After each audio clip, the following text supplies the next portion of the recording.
स्वागत है आपका बी न्यूज नेशन में। मैं हूं आबिद हुसैन शेख। स्वच्छता और प्लास्टिक पर पाबंदी को लेकर जागरूकता जाता। बीजापुर महानगर पालिका आरोग्य स्थायी समिति के अध्यक्ष के नेतृत्व में सिद्धेश्वर मंदिर से महानगर पालिका तक नगर में स्वच्छता और प्लास्टिक पर सख्त पाबंदी को लेकर मेयर, उप मेयर, कारपोरेटर्स और पौर कार्मिकों ने जागरूकता रैली में भाग लेकर शहर के मुख्य रास्तों पर प्लास्टिक और स्वच्छता के प्रति जनता का ध्यान आकर्षित किया।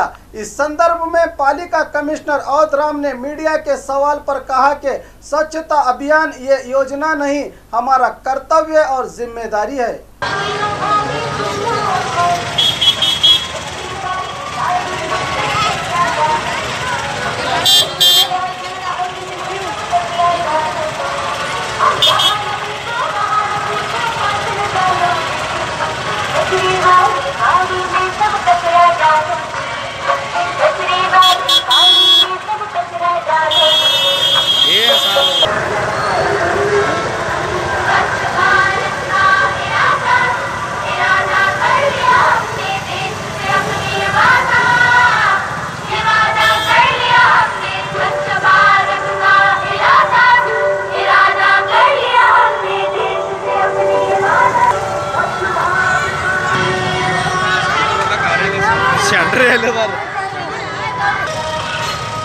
ಕಸದ ಸಂಹಾರ ಸುಖ ಜೀವನದ ಆಹಾರ.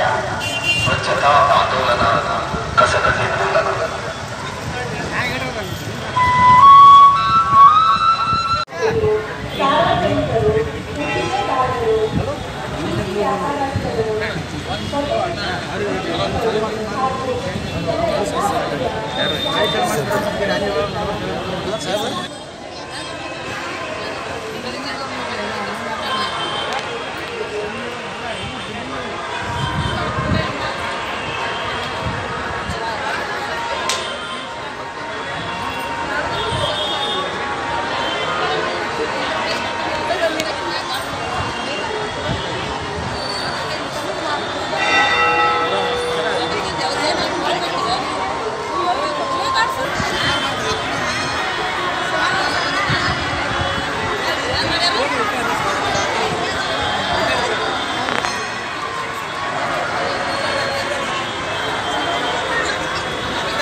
ಸನ್ಮಾನ್ಯ ನಮ್ಮ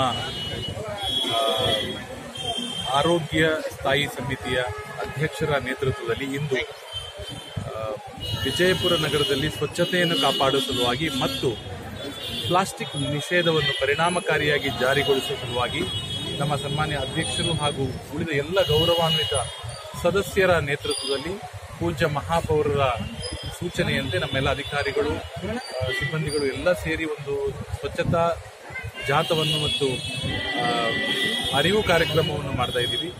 ಸೊ ಈ ಒಂದು ಜಾಥಾದ ಮೂಲಕ ನಾವು ಮನವಿ ಮಾಡುವುದೇನೆಂದರೆ ಎಲ್ಲ ನಮ್ಮ ವಿಜಯಪುರ ಜನತೆ, ಮಹಾನಗರದ ಸಾರ್ವಜನಿಕರು ಪಾಲಿಕೆಯ ಜೊತೆಗೆ ಸ್ವಚ್ಛತೆಯಲ್ಲಿ ಕೈ ಜೋಡಿಸಬೇಕು.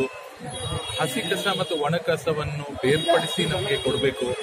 ಅದೇ ರೀತಿ ಪ್ಲಾಸ್ಟಿಕ್ ಅನ್ನು ಸಂಪೂರ್ಣವಾಗಿ ನಿಷೇಧ ಮಾಡುವಂತ ನಿಮ್ಮೆಲ್ಲರ ಸಹಕಾರ ಬೇಕು ಎಂದು ಕೋರ್ತಾ ಇದ್ದೇನೆ. ಅದೇ ರೀತಿ ನಮ್ಮ ಮಾಧ್ಯಮ ಸ್ನೇಹಿತರು ಕೂಡ ಇದಕ್ಕೆ ನಮಗೆ ಕೈ ಜೋಡಿಸಬೇಕು ಅಂತ ಹೇಳಿ ನಿಮ್ಮೆಲ್ಲರಲ್ಲಿ ನಾನು ವಿನಂತಿ ಮಾಡ್ಕೊಳ್ತಾ ಇದ್ದೇನೆ. ಇದು ರಾಜ್ಯ ಸರ್ಕಾರದ ಯೋಜನೆ ಅಥವಾ ಕರ್ನಾಟಕ ಸರ್ಕಾರ? ಇಲ್ಲ, ಇದು ಯೋಜನೆ ಅಂತ ಅಲ್ಲ, ಇದು ನಿಮ್ಮೆಲ್ಲರ ಹೊಣೆಗಾರಿಕೆ. ಈಗ ಸನ್ಮಾನ್ಯ ಅಧ್ಯಕ್ಷರಾಗ್ಲಿ, ನಮ್ಮ ಪೂಜ್ಯ ಮಹಾಪೌರರು, ನಮ್ಮ ಸನ್ಮಾನ್ಯ ಸದಸ್ಯರು ಕೂಡ ಎಲ್ಲರೂ ಬರುವ ಉದ್ದೇಶ ನಮ್ಮ ವಿಜಯಪುರ ಸುಂದರ ಸ್ವಚ್ಛ ಆಗ್ಲಿ ಅನ್ನೋದೇ ಉದ್ದೇಶ. ಇದು ನಮ್ಮ ಹೊಣೆಗಾರಿಕೆ. ಆದೇಶಕ್ಕಿಂತ ಜಾಸ್ತಿಯಾಗಿ ನಮ್ಮ ಹೊಣೆಗಾರಿಕೆಯನ್ನು ನಾವು ನಿಭಾಯಿಸ್ತೇವೆ. और खबरों के लिए देखते रहिए B News Nation. B News Nation के लेटेस्ट न्यूज़ों को अपने मोबाइल में देखने के लिए यूट्यूब में बी न्यूज नेशन के चैनल के सब्सक्राइब आइकॉन को दबाएं और फिर बेल आइकॉन को दबाने पर आप लेटेस्ट न्यूज़ों को देख सकते हैं।